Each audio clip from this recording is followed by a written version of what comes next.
Namaste and welcome to Daily News Simplified, the what, why and how of newspaper reading. Now we would be analyzing the Delhi edition of the Hindu newspaper of 19th of March 2019, and the news that would be covered today is given on the screen, and the timestamp for the same is given in the description and the comment section given below. And so now with this, let us start with the first article. Now we have taken this opinion-based editorial from page 9. Now what this article talks about is that the second international workshop on disaster resilient infrastructure is being held in India on 19th and 20th March, that is today and tomorrow. Now one of the main objectives of this workshop is to form what is called the Global Coalition for Resilient Infrastructure. Now you should see this Global Coalition for Resilient Infrastructure first from the perspective of your prelims examination within the section Current Events of International Importance. And with regards to your mains examination, it would first be placed in GS Paper 2 within the section International Relations and within the subsection Global Groupings involving India and affecting India's interest. And apart from this, one of the main aspects where you should seek the Global Coalition for Resilient Infrastructure is in GS Paper 3 within the section Disaster Management and within the subsection Disaster and Disaster Management. Now you need to understand that this Global Coalition for Resilient Infrastructure is very important, especially with regards to your upcoming prelims examination, because just in the GS Paper 3 of 2018 examination, a question was asked, describe various measures taken in India for disaster risk reduction before and after signing the Sendai Framework for Disaster Risk Reduction. Now you need to understand that this Global Coalition for Resilient Infrastructure is being formed and that lead has been taken by India to forming this Global Coalition within the global agreement of the Sendai Framework. So therefore let us understand about the Global Coalition for the Resilient Infrastructure. Now as you already understand, the second international workshop on disaster resilient infrastructure is being hosted by India. Now this workshop is being supported by the United Nations Office for Disaster Risk Reduction. Now this United Nations Office for Disaster Risk Reduction is the main nodal agency of the United Nations for disaster risk management.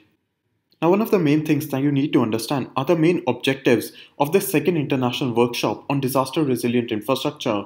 Now if you see here, there were two questions that were asked in the prelims examination of 2017. Whereby the first question referred to the Asia Pacific Ministerial Conference on Housing and Urban Development, while the second question referred to the Nuclear Security Summit. Now what you can see from both of these questions that important workshop conferences are asked in your prelims examination.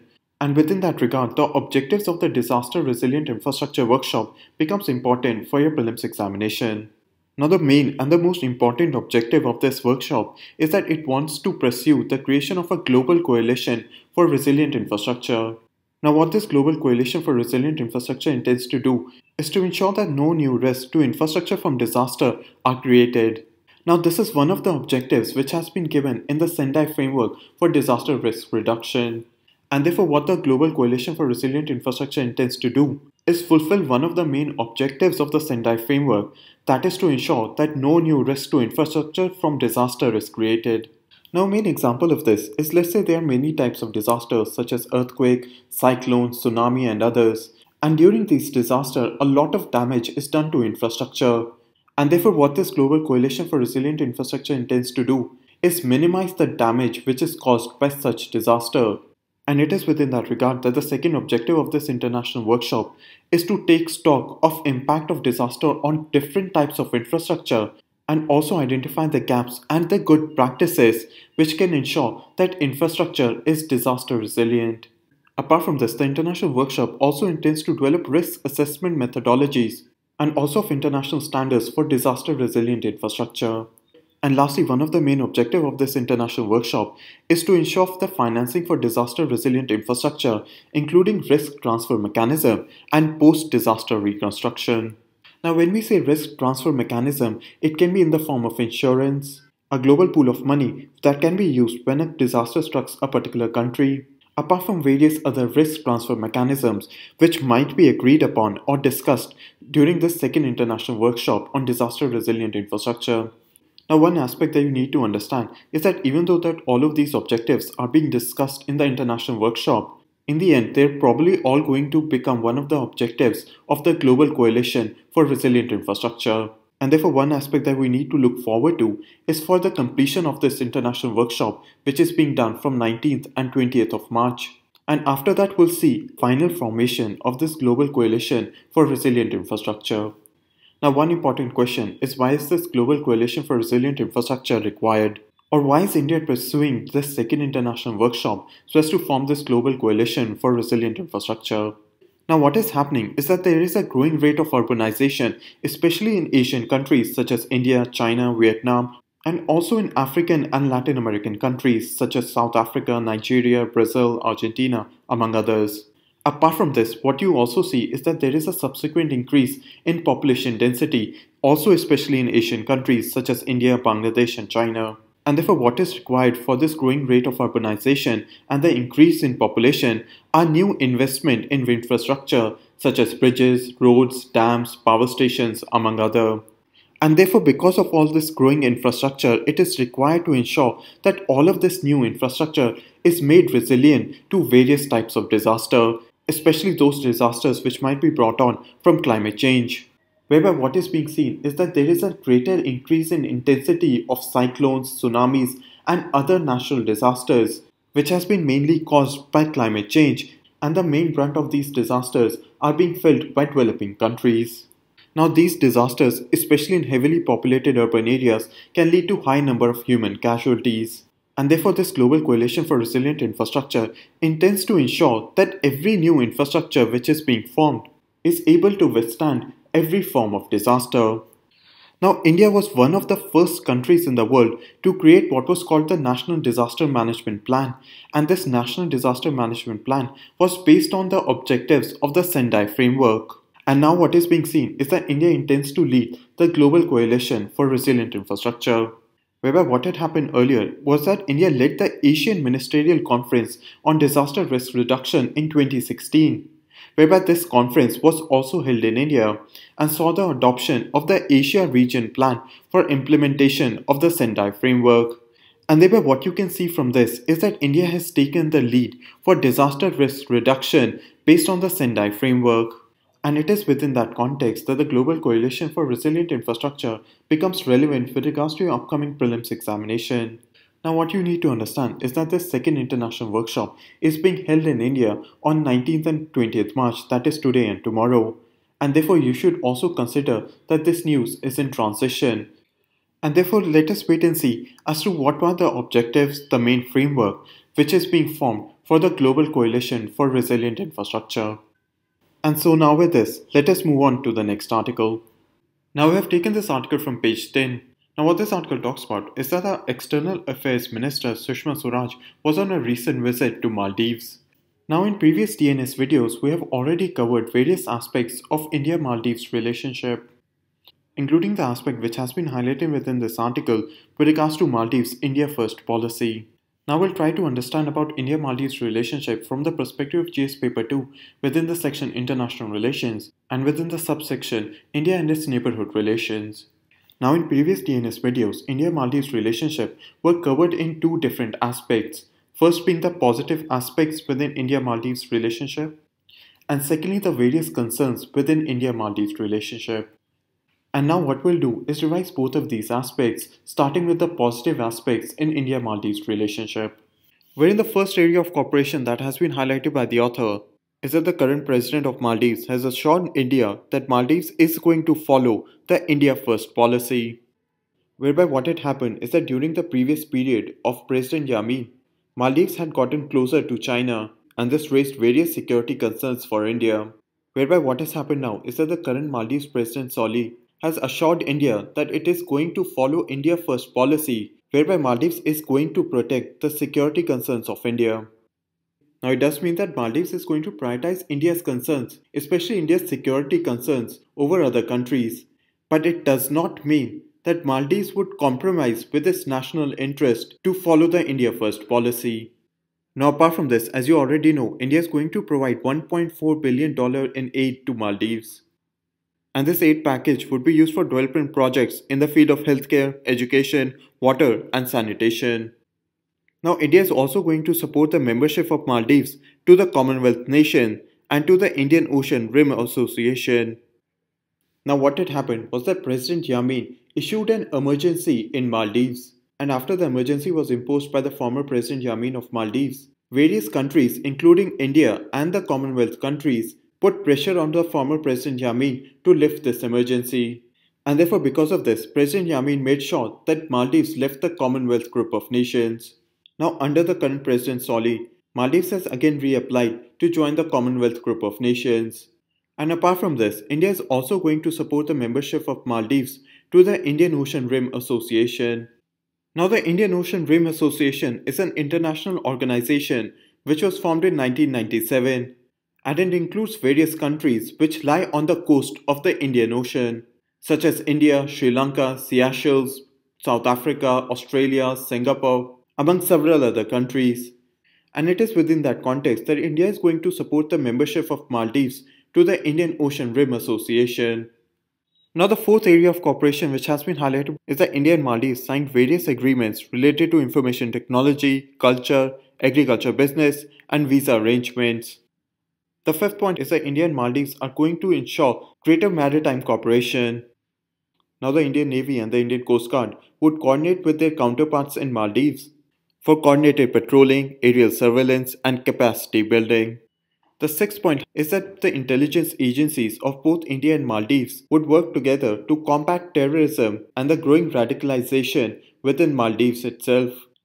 Now, what has happened is that there is a growing presence of ISIS within Maldives, and this is a growing security concern for India, and thereby Indian intelligence agencies are going to coordinate with the intelligence agencies of Maldives to stop the growing presence of ISIS within Maldives. So now hopefully you've understood the main recent areas of cooperation between India and Maldives. Now let us understand the various concerns in India-Maldives relationship. Now I'll try to understand this with the help of the Focus magazine. Now what had happened was that Ibrahim Mohammed Solih, who was the opposition leader in Maldives, defeated the current president Abdullah Yamin. Wherein what had happened was that Maldives under the presidentship of Abdullah Yamin had shown various political concerns for India.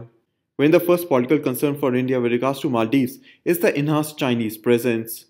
Now, Maldives signed its first country-specific free trade agreement with China in 2017, and this also became China's second free trade agreement in South Asia after Pakistan. Now, when we say country-specific free trade agreement, it means that Maldives has only signed a free trade agreement with such SAARC organization, and this free trade agreement is known as SAFTA. However, Maldives has not signed any form of free trade agreement with any other country.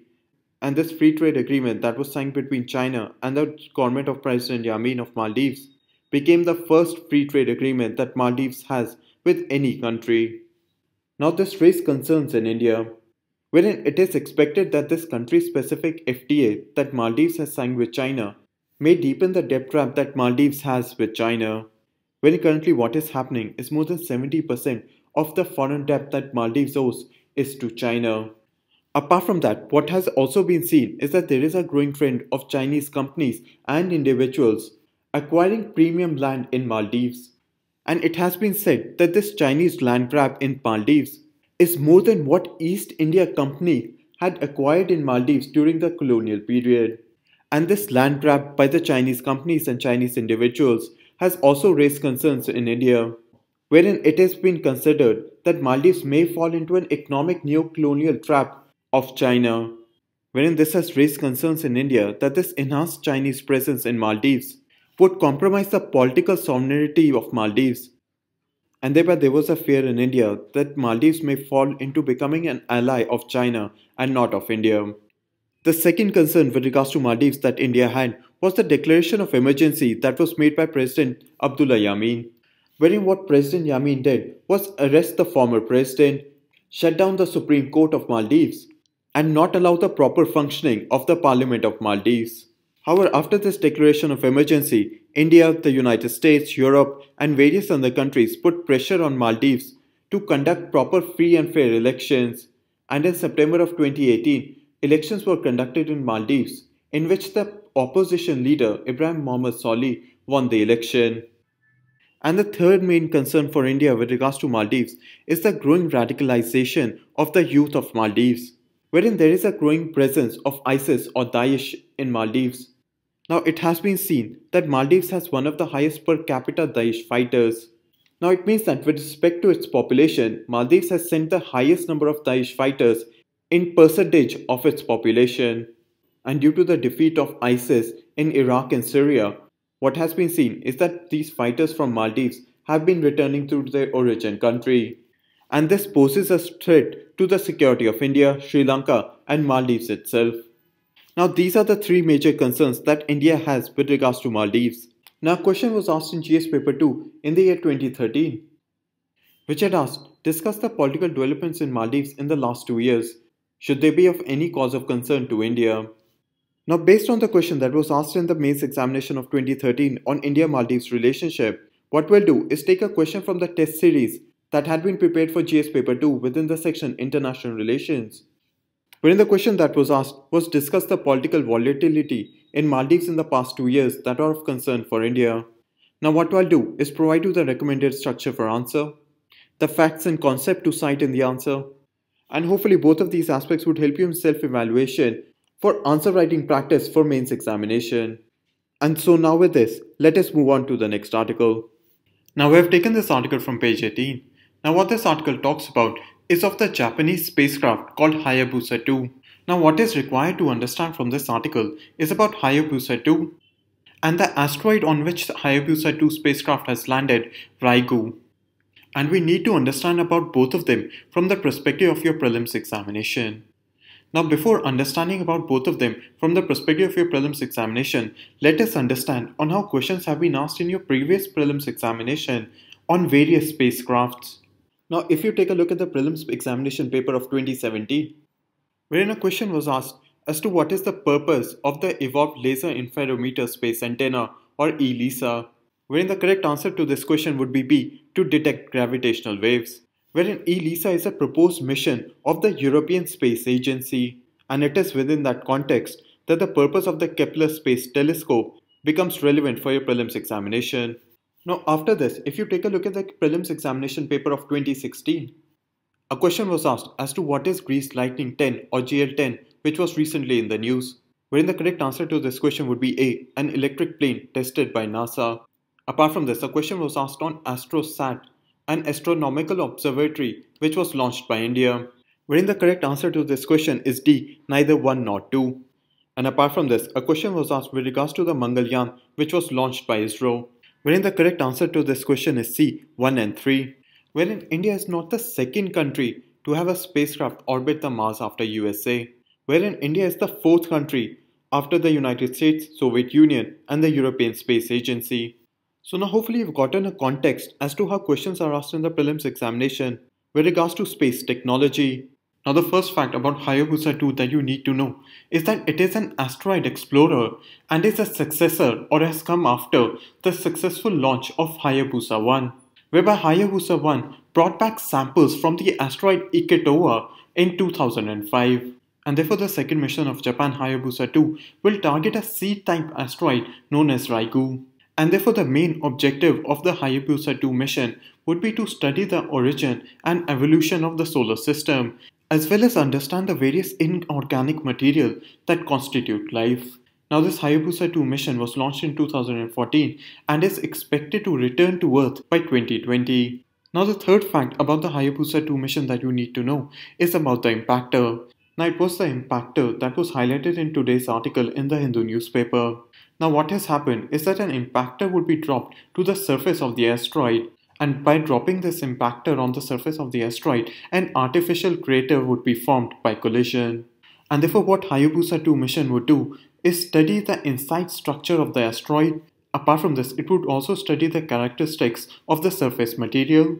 And an important aspect as to why an artificial crater by collision has been formed is that it would capture fresh material which are hidden underground. And what the Hayabusa 2 mission would do is find any differences between the surface material and the fresh material which has been hidden underground. And apart from this, an important aspect of study from this collision is that the Hayabusa 2 mission would acquire data which is necessary to understand about planetary collision science. Now the fourth fact that you need to remember about the Hayabusa 2 mission is about the micro-nano experimental robot vehicle for asteroid, the second generation, whereby this Minerva 2 would consist of 2 rovers which now have landed on the surface of the asteroid Ryugu. Now the significance of this is that it is the world's first rover to land on the surface of an asteroid, and therefore it has also become the world's first man-made object to explore the movements of the asteroid surface. Now there's also a related fact that you also need to know. Now the Hayabusa 1 mission, which went to the asteroid Iketowa, also contained a land rover known as Minerva. However, what had happened during Hayabusa 1 mission was that when this rover Minerva 1 was launched, it failed to land on the surface of the asteroid Iketowa. And therefore it was Minerva 2 which was launched under Hayabusa 2, which became the world's first rover to land on the surface of an asteroid. And this is an important difference that you need to remember, that the Minerva 1 rover which was launched in Hayabusa 1 mission did not land on the surface of an asteroid, while it was Minerva 2 which was launched under Hayabusa 2 mission that was able to land on the surface of an asteroid. Now the fifth fact that you need to understand about the Hayabusa 2 mission is about the Mobile Asteroid Surface Scout or MASCOT. Now this Mobile Asteroid Surface Scout or MASCOT was jointly developed by the Space Agency of Germany and the Space Agency of France. And an important significance of MASCOT is that it also landed on the surface of the Ryugu asteroid. However, there is one important fact that you should also know, that it was first the rovers under Minerva 2 that landed first on the surface of the asteroid, and it was after this that the MASCOT mission landed on the surface of the asteroid. And therefore this is one important difference that you need to keep in mind, that Minerva 2 first landed on the surface of the asteroid, and it was afterwards that MASCOT landed on the surface of the asteroid. And now the last fact that you need to know is about the asteroid Ryugu itself. Now the asteroid Ryugu is a C-type asteroid which is much more older than the Itokawa asteroid on which the Hayabusa 1 mission went to. And one important difference that you need to keep in mind is that the Hayabusa 2 mission went to a C-type asteroid which is Ryugu. And this Ryugu asteroid is much more older than the asteroid to which Hayabusa 1 mission went to, which was an S-type asteroid known as Itokawa. Now these are some straightforward facts about the Hayabusa 2 mission, and you need to keep in mind all of these facts with regards to your upcoming prelims examination of 2019. And so now with this, let us move on to the next article. Now we have taken this article from page 14. Now what this article talks about is about the National Anti-Profiteering Authority. And according to this article, the anti-profiteering body can act on complaints which have been filed by the anti-profiteering body itself.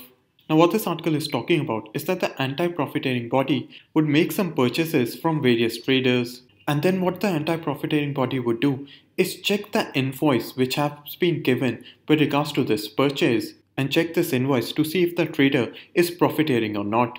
However, the only important fact that you need to remember from this article is that consumer complaints are not the only trigger for the National Anti-Profiteering Authority to act upon, whereby the anti-profiteering body can also file complaints by themselves against traders. Now the main aspect that you need to understand from this article is first, what is profiteering?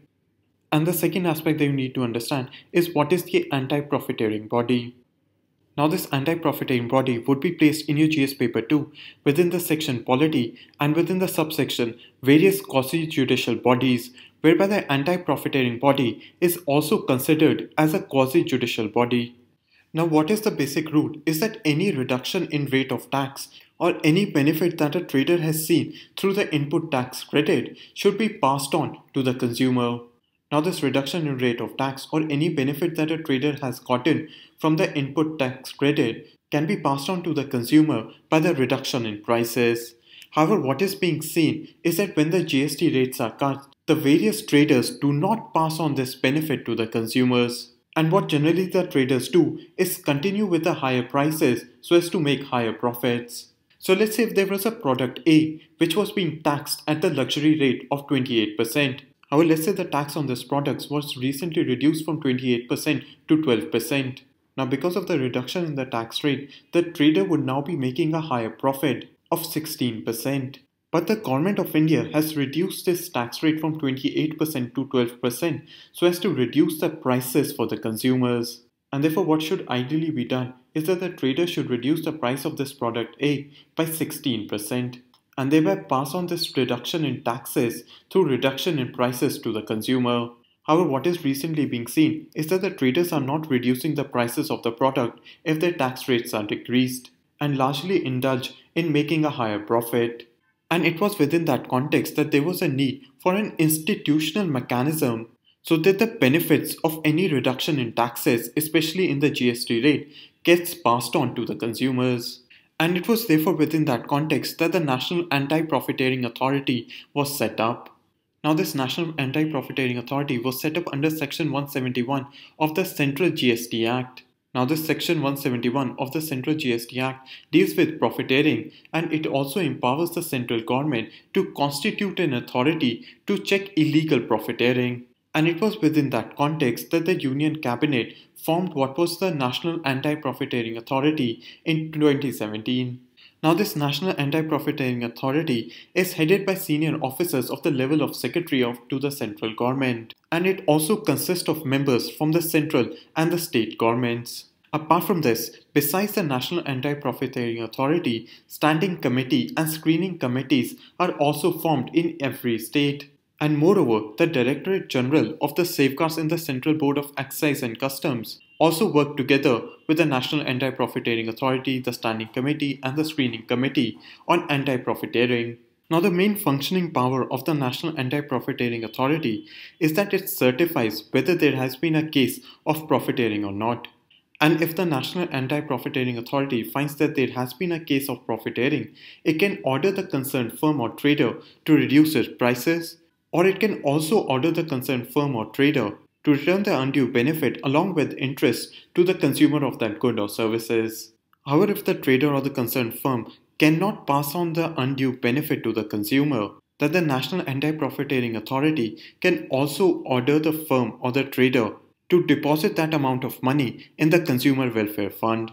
And also in extreme cases, the National Anti-Profiteering Authority can also impose a penalty and even order the cancellation of the registration of that firm or trader under GST. So now hopefully you've understood as to what is profiteering, what is the National Anti-Profiteering Authority, and what is its main function.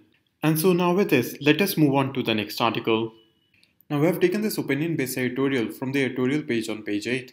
Now what this article talks about are various concerns with regards to capital punishment or the death penalty. Now, the various concerns and critique with regards to death penalty or capital punishment has already been covered in the Daily News Simplified of 15th of March. And what you can do is refer to this section of the DNS video of 15th of March to understand the various concerns and critique of death penalty or capital punishment. And so therefore, let us move on to the next article.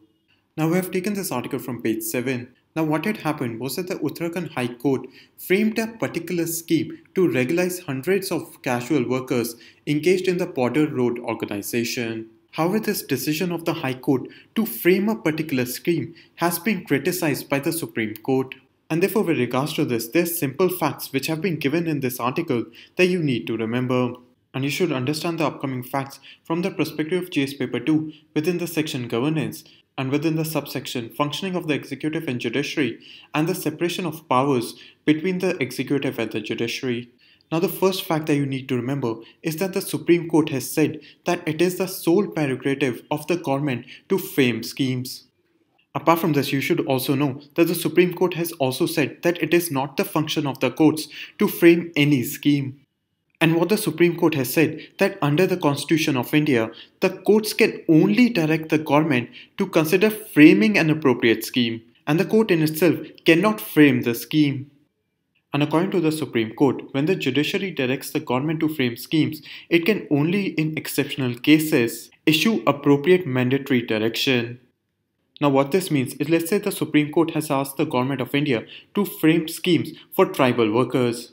Now the Supreme Court or the High Court in itself cannot frame a scheme for tribal workers, and it can only direct the Government of India to frame a scheme.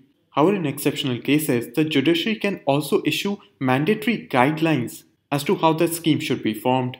So now these are the three main points that you needed to remember from this article in understanding the verdict of the Supreme Court with regards to separation of power between the executive and the judiciary with regards to framing of schemes. And so now with this, let us move on to the next article. Now there are two questions for your practice, whereby question 1 reads, consider the following statements, whereby the first statement reads, the adoption of the Asian Regional Plan for Implementation of the Sendai Framework occurred on the first International Conference on Disaster Resilient Infrastructure. Now statement 2 reads, UN Office for Disaster Risk Reduction is the nodal agency for the Global Coalition for Resilient Infrastructure. Which of the statements given above is correct? Now question 2 reads, which of the following nations follow an India first principle in foreign policy? The first option is Bhutan, second is Maldives, and the third option is Afghanistan. And what you need to do is pause this video, solve both of these questions, and wait for 5 seconds for the correct answer. Now the correct answer to question number 1 is D, neither 1 nor 2. Now the adoption of the Asia Regional Plan for the implementation of the Sendai Framework occurred in the Asian Ministerial Conference on Disaster Risk Reduction, which happened in 2016. And similarly, the UN Office for Disaster Risk Reduction is currently not the nodal agency for the Global Coalition for Resilient Infrastructure, since this Global Coalition for Resilient Infrastructure is currently being discussed in the second International Conference on Disaster Resilient Infrastructure. And the UN Office for Disaster Risk Reduction is one of the supporting agencies for this second workshop. Now with regards to question number 2, the correct answer is A, 1 and 2. Whereby both the countries, Bhutan and Maldives, have said that they follow an India first principle in their foreign policy. Now there are 2 more questions for your practice, whereby question 3 reads, which of the following is correctly matched? Now there are 2 columns, first being spacecraft and the second column being its significance. Whereby first option reads, Hayabusa 2 and its significance led to world's first rover to land on the surface of an asteroid. The second option reads, near Shoemaker and its significance, first spacecraft to land on the surface of an asteroid. Whereby the third statement reads, OSIRIS-REx and its significance being the world's first mission to retrieve samples from an asteroid and return them to Earth. And similarly, question 4 also reads, which of the following are correctly matched? Now there are 2 columns, first being spacecraft and the second column being the asteroid for study for that spacecraft. Whereby first option reads, Hayabusa 1 and this asteroid being Ryugu. The second option reads, the spacecraft being near Shoemaker and the asteroid for study being Eros. The third option reads, the spacecraft being Hayabusa 2 and the asteroid for study being Itokawa. And the fourth option reads, the spacecraft being OSIRIS-REx and the asteroid for study being Bennu. And as you already understand, what you need to do is pause this video, solve both of these questions, and wait for 5 seconds for the correct answer. Now the correct answer to question number 3 is B, 1 and 2, whereby Hayabusa 2 led to the world's first rover to land on the surface of an asteroid, whereby near Shoemaker, which was a NASA spacecraft, was the first spacecraft to land on the surface of an asteroid. Now these are 2 differences that you need to remember, whereby Hayabusa 2 led to the world's first rover to land on the surface, whereby near Shoemaker was the first spacecraft to land on the surface of an asteroid. And with regards to statement number 3, although one of the objectives of OSIRIS-REx is to retrieve samples from an asteroid and return them to Earth, however the world's first mission was actually Hayabusa, whereby Hayabusa 1 was the world's first mission to retrieve samples from an asteroid and return them to Earth. While with regards to question number 4, the correct answer is B, 2 and 4, whereby the Hayabusa 1 spacecraft went to the asteroid Itokawa and Hayabusa 2 spacecraft went to the asteroid Ryugu. And now with this, we come to an end in the analysis of today's newspaper. Now we move on to the question for today.